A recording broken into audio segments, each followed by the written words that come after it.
Halo, apa kabar para pemirsa, pencari ilmu pengetahuan yang sangat cerdas dan berbahagia.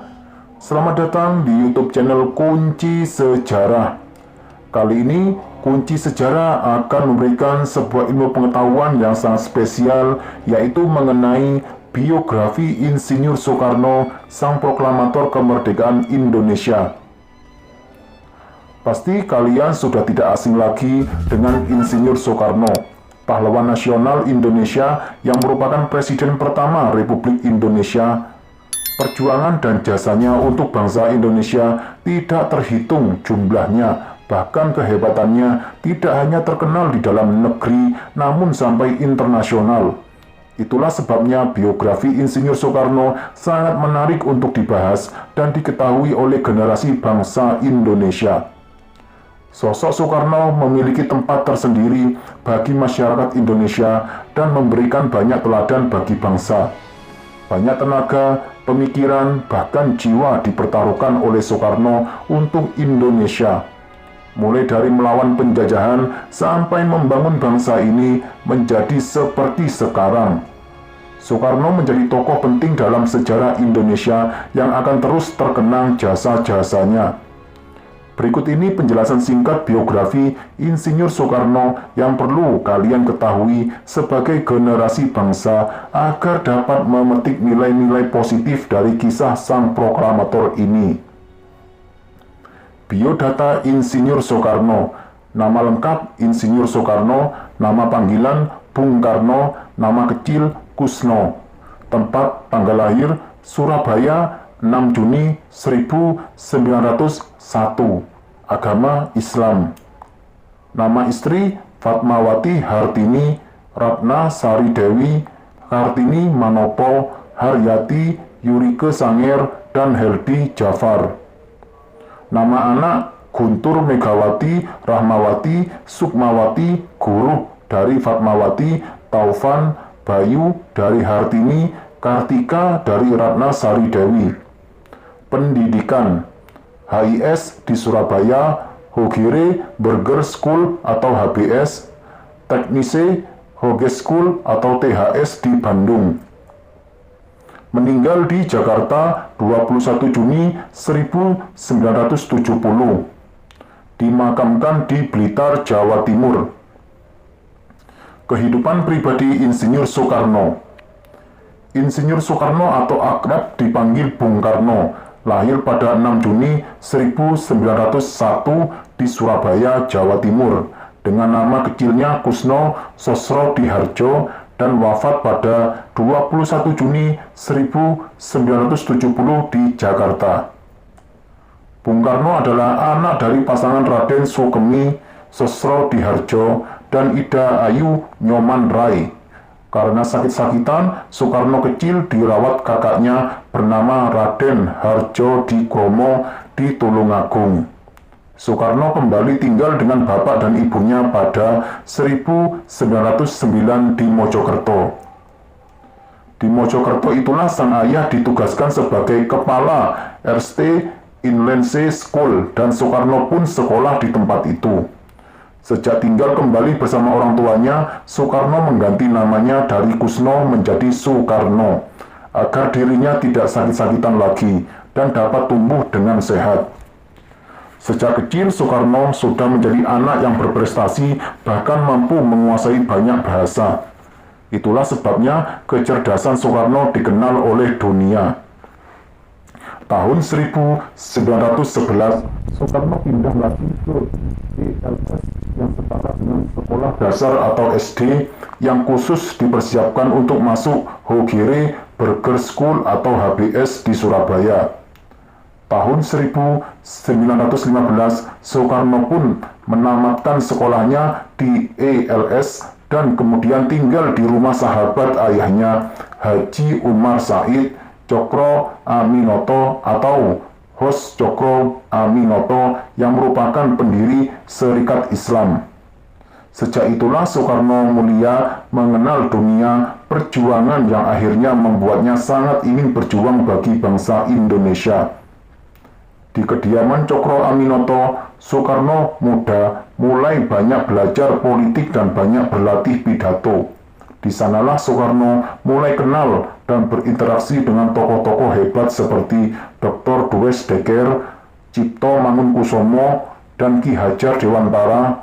Merekalah pemimpin organisasi nasional Indische Partij saat itu.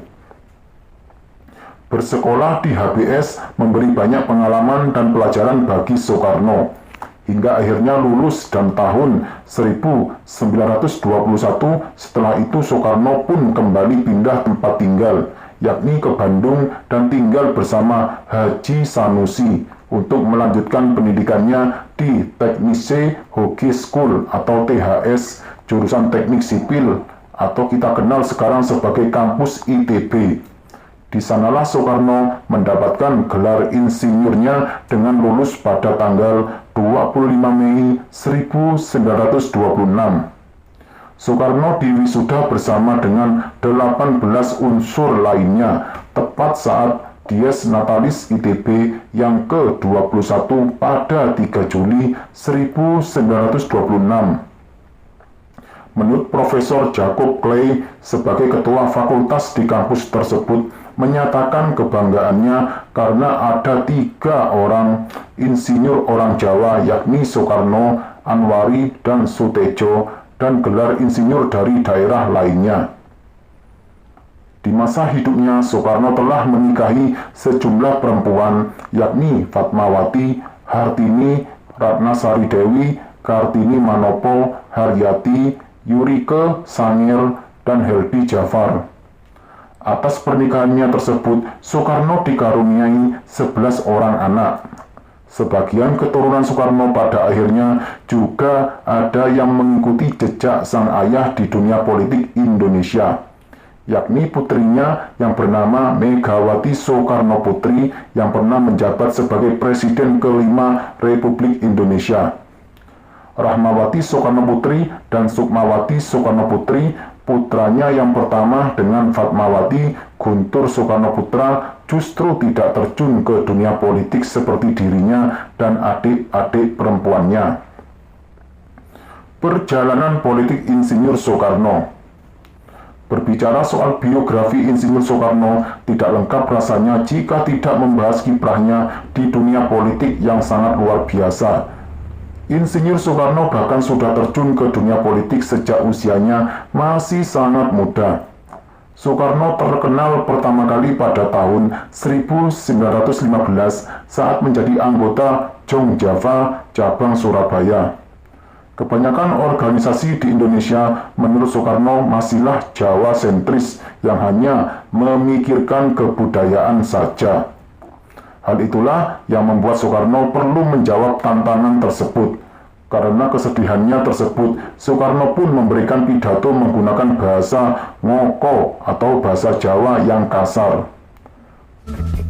Dalam rapat pleno tahunan Jong Java di Surabaya, tak berselang lama setelah sebulan rapat tersebut, Soekarno mencetuskan gagasan untuk membuat surat kabar Jong Java menggunakan bahasa Melayu, bukan bahasa Belanda.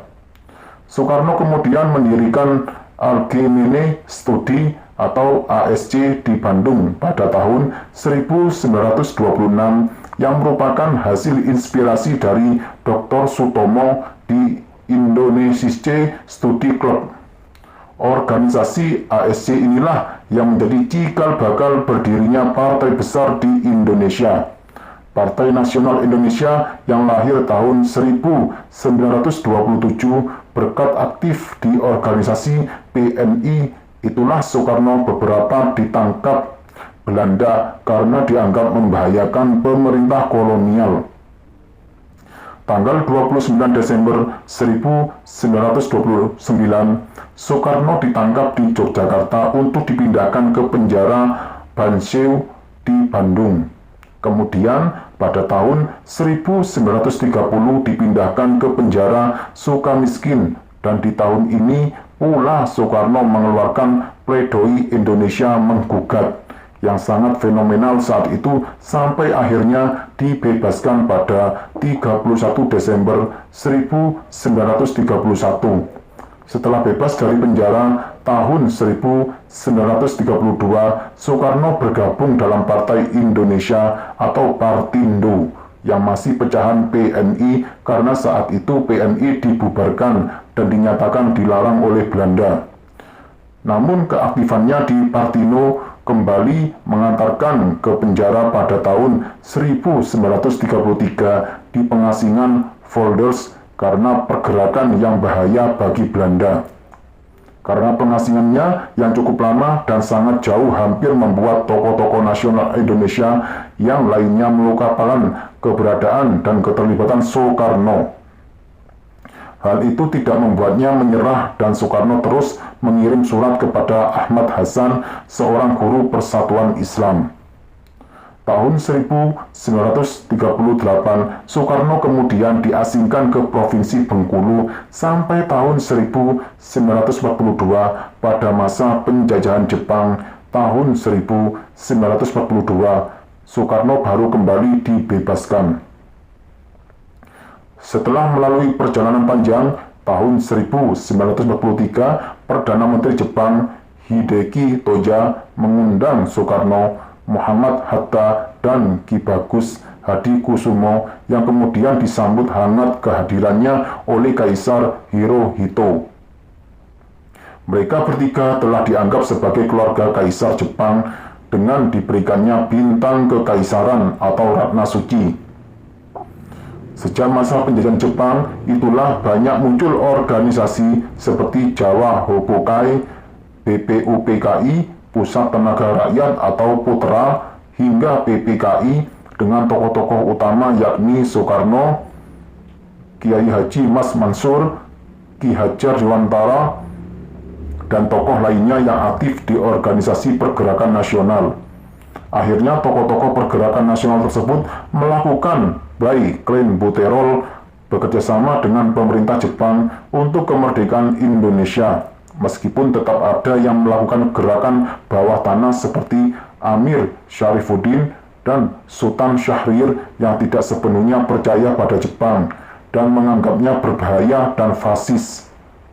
Selama perjuangan yang panjang, akhirnya Soekarno dan Muhammad Hatta memproklamasikan kemerdekaan Republik Indonesia pada 17 Agustus 1945 yang didesak oleh kaum muda dan sempat diculik ke Rengas Dengklok. Sejak itulah Soekarno diangkat menjadi presiden pertama Indonesia dan mulai dikenal sebagai sang proklamator yang didampingi Muhammad Hatta sebagai wakilnya. Sebelumnya pada 1 Juni 1945 dalam sidang BPUPKI, Soekarno sudah mengemukakan gagasan tentang dasar negara, yakni Pancasila yang sekarang masih menjadi dasar negara kita. Setelah berhasil merumuskan Pancasila, Soekarno berupaya menyatukan Nusantara menjadi negara kesatuan Republik Indonesia. Bahkan bangsa-bangsa di Asia, Afrika, dan Amerika Latin juga sempat diusahakan Soekarno dalam konferensi Asia Afrika tahun 1955 di Bandung hingga akhirnya berkembang menjadi gerakan non-blok. Berkat jasa Soekarno lah banyak negara kawasan Asia Afrika yang mereka meskipun ada pula yang konflik berkepanjangan karena ketidakadilan di negaranya. Itulah sebabnya Soekarno dikenal dalam menjalankan politik bebas aktif dunia internasional. Atas kejayaan perjuangannya untuk Indonesia, Insinyur Soekarno juga mengalami masa jatuh dalam politiknya setelah Wakil Presiden Muhammad Hatta akhirnya memutuskan untuk mengundurkan diri dan memisahkan diri dari Soekarno tahun 1956. Selain itu, banyak pula pemberontakan separatis yang terjadi di beberapa daerah di Indonesia. Berdasarkan catatan sejarah, puncak pemberontakan tersebut adalah saat terjadinya pemberontakan yang dikenal dengan G30 SPKI yang meluluh lantakan masyarakat Indonesia saat itu. Karena peristiwa itulah Soekarno mendapat pengucilan dari presiden yang menggantikan dirinya, yakni Soeharto. Karena usianya yang sudah tua dan sering sakit-sakitan, akhirnya Soekarno wafat di Jakarta tepatnya Wisma Yaso pada tanggal 21 Juni 1970. Kemudian jasadnya dimakamkan di Blitar dan menjadi ikon kota Blitar hingga saat ini. Makam Soekarno pun selalu ramai peziarah dan wisatawan yang datang di hari-hari tertentu dan sangat ramai saat haul sang proklamator tersebut. Peninggalan barang pribadi Insinyur Soekarno. Berpulangnya sosok yang pernah menjadi orang nomor satu di Indonesia ini meninggalkan banyak peninggalan barang bersejarah dalam perjuangannya bagi bangsa Indonesia. Hingga saat ini, kalian masih bisa melihat barang-barang peninggalan Insinyur Soekarno berikut ini di beberapa museum terkenal di Indonesia. Yang pertama, peci hitam. Dalam dokumen sejarah kita pasti sudah tidak asing dengan Soekarno yang selalu mengenakan peci hitam.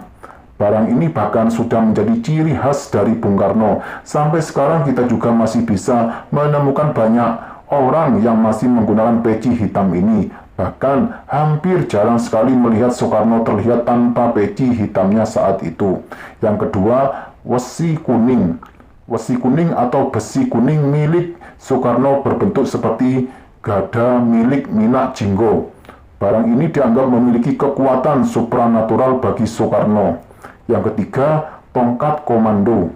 Tongkat komando yang terbuat dari kayu asal Pegunungan Kalak, Ponorogo, Jawa Timur ini tidak pernah lepas atau ditinggalkan Soekarno, bahkan sampai kunjungannya ke luar negeri. Tongkat ini tetap dibawa oleh Soekarno.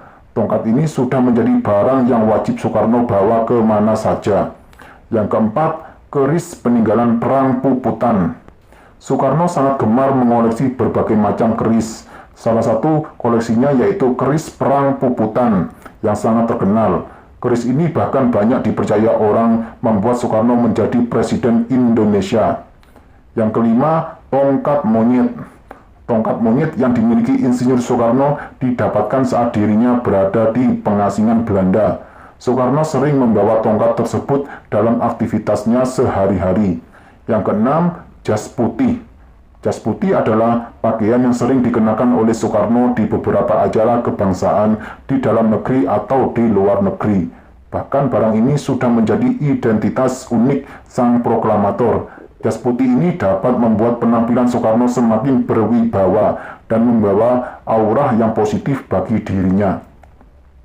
Yang ketujuh, ajian lembu sekilan.